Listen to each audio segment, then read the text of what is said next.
I want to talk about the president's summit that he just had on families and all the hypocrisy surrounding the topic. Because President Obama spoke about it on his weekly radio address on Saturday, kind of promoting this summit on families where the government was going to try to help solve all these problems that working families have. Of course, the irony of it is every problem they're trying to solve was created by government. That before government interfered, these problems didn't exist. But every problem they're trying to cure has a government-created cause. Yet they can't see that. Right? And so now they're trying to undo the damage that other programs have done without attributing the damage to the program. They're just saying it's just something that's happening naturally as a consequence of economic progress or something, that all these problems are happening. They can't link, they can't connect the dots between the problem and the government programs that created them. But here's a listen to the president's radio address. The first cut I have is number 3. As president, my top priority is rebuilding an economy where everybody who works hard has the chance to get ahead. It's what I'll spend some time talking about on Monday at the White House Summit on Working Families. We're bringing together business leaders and workers to talk about the challenges that working parents face every day and how we can address them together. Take paid family leave.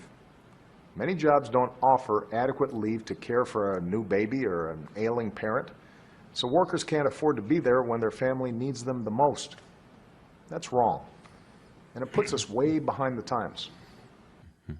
First of all, number one, the government can't mandate that employers provide leave without employers reducing the pay to make up the difference. I mean, employees are free to ask their employers to give them more leave. I mean, they can negotiate that. I mean, that could be part of the bargaining process. If an employee is willing to accept lower pay in exchange for greater leave, many employers would be willing to accommodate. It's just that you can't have your cake and eat it too. You can't have the same pay as somebody who doesn't take leave, but then take leave. So it's one or the other. And if the government mandates leave, then you're going to get a pay cut someplace else. You're going to lose something to gain something, because they can't just create value out of nothing. If your productivity is X, they can't mandate that you earn X plus Y. So if they're going to say you got to get paid in leave, well, then you're going to get less of something else. But the bigger problem is, he says, well, how do you take care of a new baby? Well, how did people take care of new babies before the government got involved? Well, the mother took care of the babies because the mother didn't have a job. But why are all the moms with young babies in the workforce? Because their husbands are paying so much in taxes that they're forced to work. Because the government is now so big and so expensive that the taxes are so high on the working spouse that the parenting spouse, the spouse that is taking care of the children, can no longer stay at home to take care of the children. See, this problem didn't exist when one paycheck was enough to support a family. The reason that one paycheck is no longer enough to support a family is because now your paycheck has to support lots of families on welfare, food stamps, and Social Security, and all sorts of other government programs. So now you're not just working to support your family, you're working to support lots of families. And because you can't afford to support lots of families, well, your wife has to get a job, and now there's nobody to take care of the baby when the baby is sick. This is all about government. And, of course, had the government not destroyed the value of the dollar through inflation, the dollars that the dads used to earn went a lot further, and it was easier to support the mom and all the babies that she was able to take care of. And, of course, even if you had a working mom, before the government screwed it all up with welfare and labor laws and all this, it was very easy to hire a full-time housekeeper, a full-time nanny. Just about any two-income household today, had we had the same amount of government as we had in the 30s, 40s, 50s, 60s, just about any two-income family would be able to support a full-time live-in nanny. It wouldn't be very expensive at all because middle-class people, even without the wife working, could afford these things at one time in America. So certainly, if you've got two people working, affording full-time live-in help would be very simple. but it can't be afforded now because of government programs. Here's some more. Cut number 4. Only 3 countries in the world report that they don't offer paid maternity leave. 3. And the United States is one of them. It's time to change that. A few states have acted on their own to give workers paid family leave, but this should be available to everyone because all Americans should be able to afford to care for a family member in need. Remember, governments can't give anybody paid leave. Employers have to provide paid leave in lieu of some other benefit that workers prefer. You see, when the government's talking about giving you something, what they're really talking about is restricting your choices. What Obama wants to do is force an employer to provide you with paid leave, even if you prefer to be compensated in some other manner. Because if the government comes out with a requirement that employers provide paid leave, well, then you have to get the paid leave, whether you want it or not. And so what's going to happen is that your pay is going to have to be reduced so that you can qualify for paid leave. And you know what a lot of people are going to do with their paid leave? They're going to get a part-time job. They're going to get a temporary job so they can earn back the money that they're no longer paid because the government forced their employer to give them a paid leave. So because they got paid leave, they got a cut in their pay, and now they have to make it up by getting another job. So basically that's what they're going to use their leaves for, to moonlight and get a second job to make up for all the income they lost because the government gave them a free paid leave. But do they have leave? No, they're working. And maybe they'll be working at a lower paying job than the one they're taking a leave from, which they don't even want. But now the government says you have to take it whether you want it or not because we want to pretend we're giving you something for nothing so that you'll vote for us. Peter Schiff is back on the air.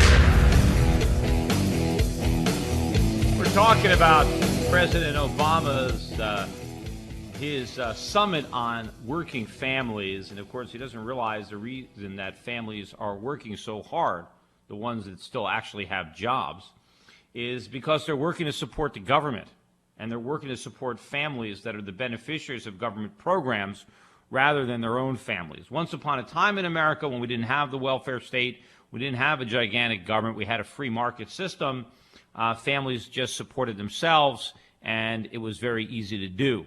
In fact, families supported themselves so well that if other family members or extended family members had problems, they could rely on their family for support.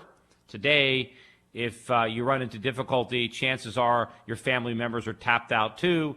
They're maxed out on their credit cards. They have lots of debt, and they can't help you out either. So you're kind of on your own. The government has made it that everybody is now so broke that the only person you can look to for help in your need is the government, which I guess is exactly the way the government wants it, because then they can count on your vote. Here is a little bit more of President Obama, cut number 5. Child care is another challenge. Most working families I know can't afford thousands a year for child care, but often that's what it costs. That leaves parents scrambling just to make sure their kids are safe while they're at work. Forget about giving them the high-quality early childhood education that helps the kid succeed in life. Well, there's 2 points here. Number one, why do so many parents need child care in the first place? That's because both parents are working.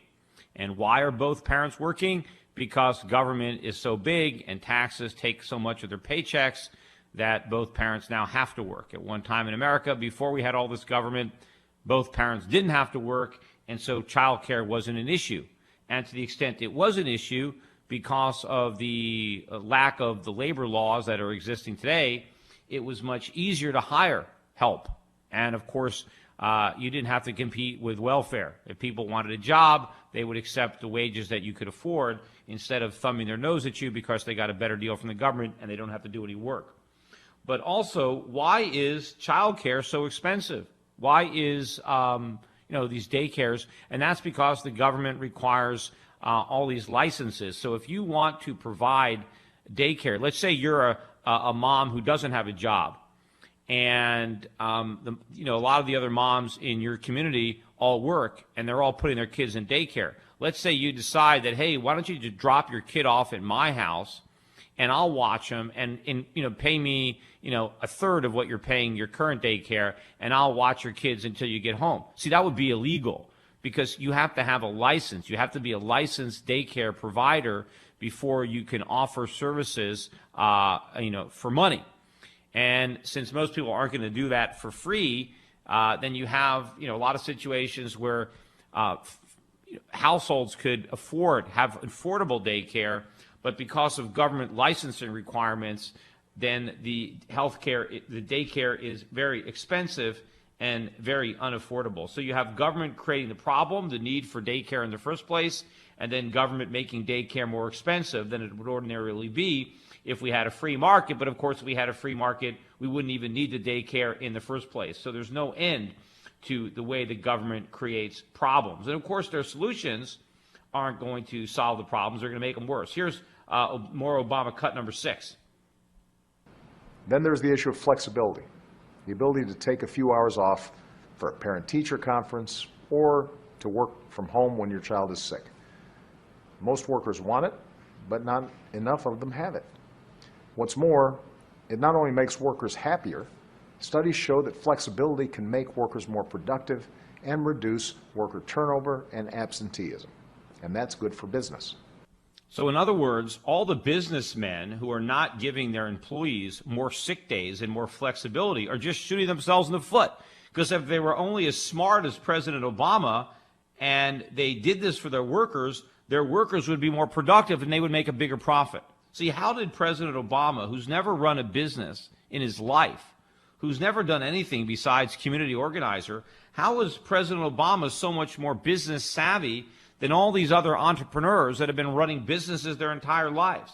Or the arrogance of somebody like Obama, because he thinks he knows more about how to run everybody's small business than the guy who's currently running it. If they were only smart enough just to give their workers more sick days. You know what happens when you give your workers more sick days? They call in sick more often. That's it.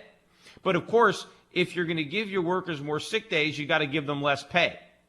That's the truth that Obama doesn't want to reveal. They can give you something with their right hand, but then they take it away from you with their left hand. And again, of course, back before we had two people working, you had the mother that would be able to go to all the PTA meetings, right? We talked about the Brady Bunch, where Alice didn't have a job and she had a housekeeper, so she didn't have to do housework because it was inexpensive to hire housekeepers. So what did Alice do? What did Carol do? She went to PTA meetings. She worked at charitable events. She was very active in her community because she didn't have to spend all of her time working and doing housework.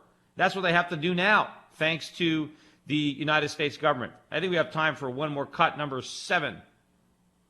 At a time when women make up about half of America's workforce, outdated workplace policies that make it harder for mothers to work hold our entire economy back. But these aren't just problems for women. Men also care about who's watching their kids. They're rearranging their schedules to make it to soccer games and school plays. Lots of sons help care for aging parents, and plenty of fathers would love to be home for their new baby's first weeks in the world. Instead of trying to figure out how to make it easier for mothers to work, how about making it easier for mothers not to have to work? What about all the mothers out there that would rather be at home with their kids, who don't want a job, who don't feel liberated because they have some crappy, low-paying job, but they have no choice, but because they have to work, because otherwise they couldn't pay the bills because their husband's taxes are so high? How about if we find a way to get rid of all this government so all these women with young children don't have to work in the first place? Instead of trying to solve this government-created problem with more government that's only going to make the problem worse, why don't we get the government out of the way? Why don't we let the free market liberate these women so they don't have to go and work, that they can stay at home with their children if that's what they choose, and then all these other so-called problems will just go away?